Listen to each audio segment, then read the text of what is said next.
Believe in your business partners. Alam mo, marami dyan. A simple congratulations. A simple tapping of a shoulder. Yung isang linya, partner, ang galing mo, coach. Pabilib ako sa'yo. Alam mo, one simple appreciation, one simple recognition, alam mo, it can spark, it can ignite the eagles in themselves. Lalabas yung pagkaagila nila. Why? Maraming tao never been appreciated, never been recognized.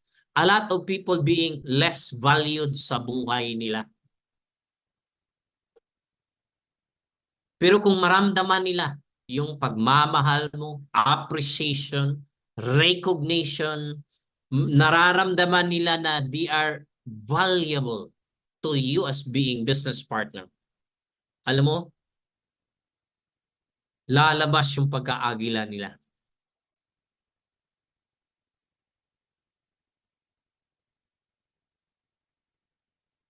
And of course, believe in yourself. Kung hindi ka maniniwala sa sarili mo, pinagpipilitan mo ibang tao maniwala sa iyo. Guys, the first person to believe is not other people, but yourself. Kasi kung kaya mong maniwala sa sarili mo na kaya mo itong gawin, kayang magtagumpay, alam mo, napakadali lang. Ibang tao paniniwalain. Kaya, marami sa atin, puro alibis, puro excuses. Alam mo, isang pagmamaliit yan sa sarili mo. Hindi po dapat ganun.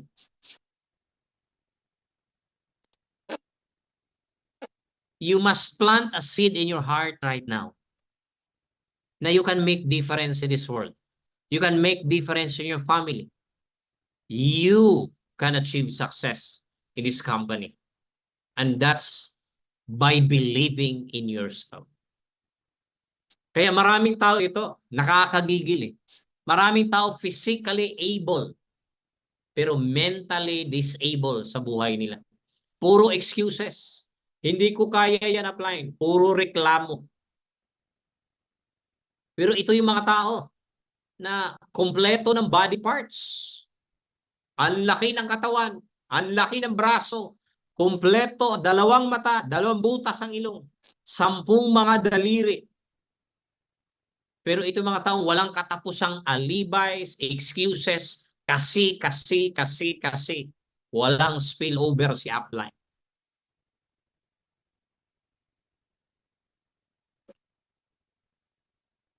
Samantala, may mga tao sa mundong ito, physically disabled, but mentally able.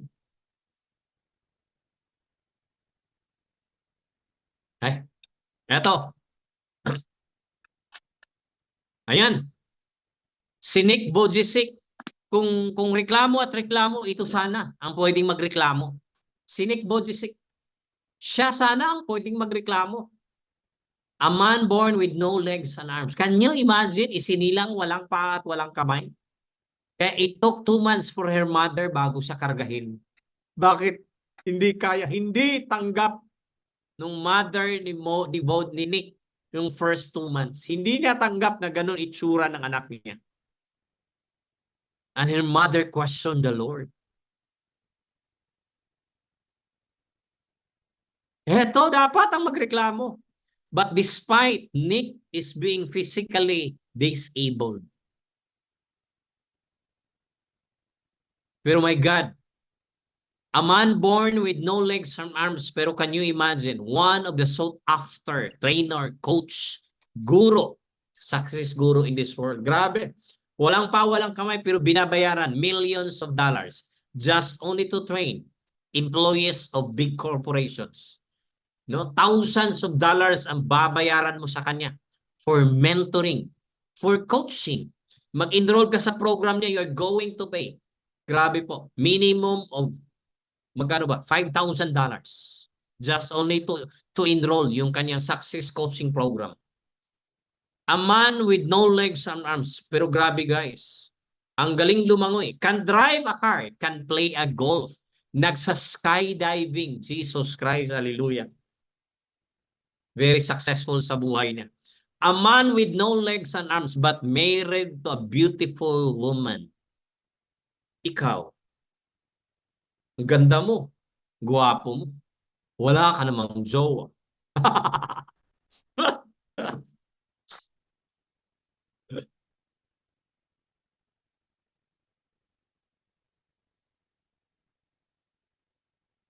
A man with no legs and arms. Pero look at that. Alam ko, they have only five. 5 kids na yata to. Tingnan mo naman yan, oh.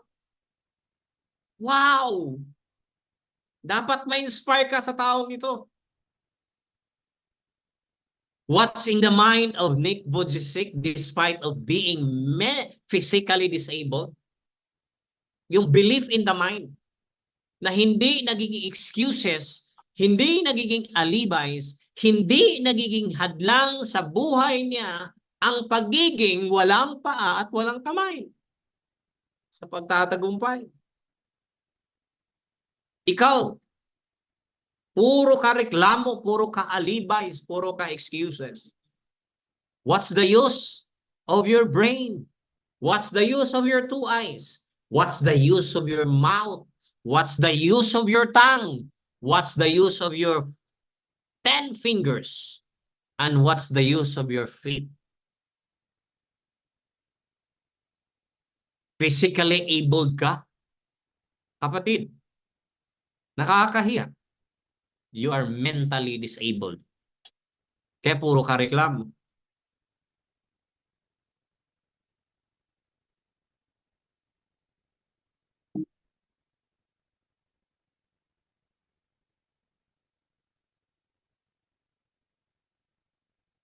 Oh, you know this person. I-google niyo po, Usain Bolt. You're talking about belief. Nung naitanim sa isipan ni Usain Bolt that he wanted to be the sprint king. He trained himself very hard. Araw-araw, takbo ng takbo ng takbo ng takbo ng takbo ng takbo ng takbo ng takbo ng takbo ng straight for 4 years of sacrifices of running every day. Because he believes one day he will become the sprint champion. Ano? At hindi nagkamali. No? Usain Bolt is the world's fastest sprinter of all time. Na even up to today, wala pa pong tumalo sa kanya. Grabe.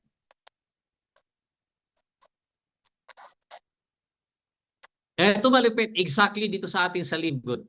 You keep on recruiting, you keep on presenting, you keep on inviting, you keep on subscribing, and you don't see the result, and you give up in just a matter of months. Kapatid, akala mo lang walang nangyayari. Alam niyo kung bakit? You don't believe in yourself that you will become a champion. Because you don't believe in yourself that you will become a diamond. Because you don't believe in yourself that 2 to 3 years from now, you are going to earn hundreds of thousands or even millions per month. That's why you give up. Yan ang nangyayari sa atin ng karamihan. Pero you see Usain, hindi po siya nagrereklamo. He keep on running and running every day for 4 years. Anong sabi niya? I trained for 4 years just only to run for 9 seconds. Wow! Samantalang ikaw, ilang buwan ka pa lang. Bihira o hindi uma-attend ng Zoom, bihira na-attend ng Zoom. Nakadalawa, 3 subscription ka lang, ayaw mo na. Pero gusto mong yumaman, gusto mo lahat ng mga pinaglilista mong pangarap, ay gusto mo lahat yan matupad. Pero pag-attend ng Zoom, sa halagang subscription na $10, ayaw mo na. Sige nga, kwentahin mo nga yung amount ng subscription mo versus yung halaga ng mga pangarap mo. Yan, ganun na lang. Kwentahin mo. Sige, ngayon na mismo. Kwentahin mo. Ilang buwan ka nag-subscription? 2, 3, 4, 5? 600 times 3, 1,800. 600 times 5 months, 3,000. Oh, yung pangarap mo, magkano ang halaga niyan? At ngayon, nagko-complain ka? Hello? Is it fair?